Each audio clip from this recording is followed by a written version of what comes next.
পাশের বাড়ি পুলিশ আসছে কেন? এই ব্যাপারে তুমি কিছু জানো নাকি? জানি, কাল রাতে পাশের বাসার ভাবি একটা ছেলের সাথে পলায় চলে গেছে। এর জন্য তুমি মন খারাপ করে আসো কেন? ভাবির চরিত্র তো খারাপ, সে তো আমার ভাইয়ের সাথেও সম্পর্ক করতে চাইছিল।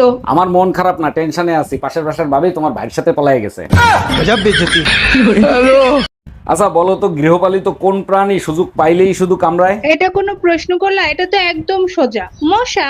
আরে গাধা, মশা কি গৃহপালিত প্রাণী? আচ্ছা আরেকটু বলে দিই, এরা সুযোগ পাইলেই কামড়ায়। ওরে কুত্তার বাচ্চা, আমার দিকে তাকায় আসোস কেন? ওটা তোর মা আর বোন। আচ্ছা শোনো, গৃহপালিত এমন একটা প্রাণীর নাম বলো যে নিজের দোষ কখনো স্বীকার করে না।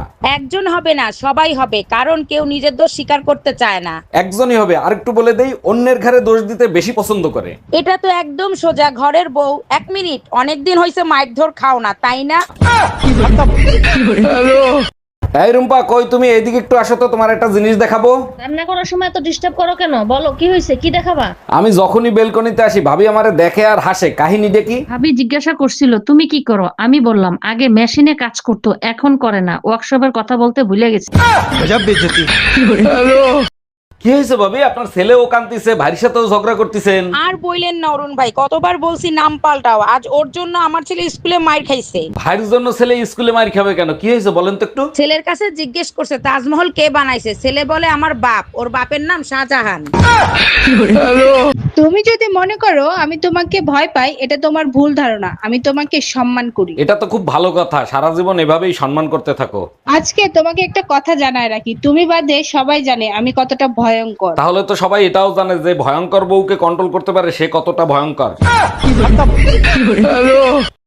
এই তোমার সমস্যা কি? কিছু হইলেই তুমি আমার মেয়েটারে মারো কেন? কোনো মাই কি চায় তার সন্তানের গায়ে হাত তুলতে? বাধ্য হয়ে হাত তুলি। বাধ্য হয়ে পিটাও?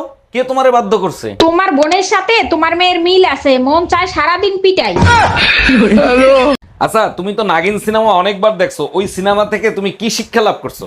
ওই সিনেমা তো কাল্পনিক ছিল, ওর সাথে তো বাস্তবতার কোনো মিল নাই। মিল তো অবশ্যই আছে, তুমি বুঝতে পারো না, সেটা তোমার ব্যর্থতা। ওই সিনেমার মূল কাহিনী ছিল নায়িকা ইচ্ছাধারী নাগিন হইতে পারতো।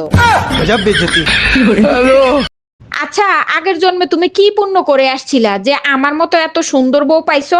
আগের জন্মে পুণ্য করি নাই, পাপ করছিলাম, একটা কুত্তা পিড়ে মেরে ফেলাইছিলাম। আমি বিশ্বাস করি না, অবশ্যই কোনো ভালো কাজ করছো, তা না হলে আমার মতো সুন্দর বউ তুমি পাইলা কি করে? কুত্তা মরার আগে অভিশাপ দিছিল, পরের জন্মে আমি তোর সাথে থাকবো, সারাদিন ঘেউ ঘেউ করবো, সুযোগ পাইলেই কামড় দেবো।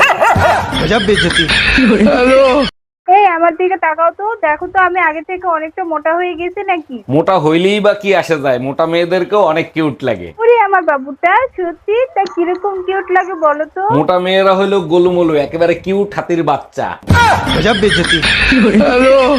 ও সাফি, আমনেরও তুমি মেলা দিন পর দেখলাম, তা কেমন আছেন? মোর ভালো থাওয়া শেষ হয়ে গেছে, 2 মাস আগে তোমার চাচা মরিয়া গেছে।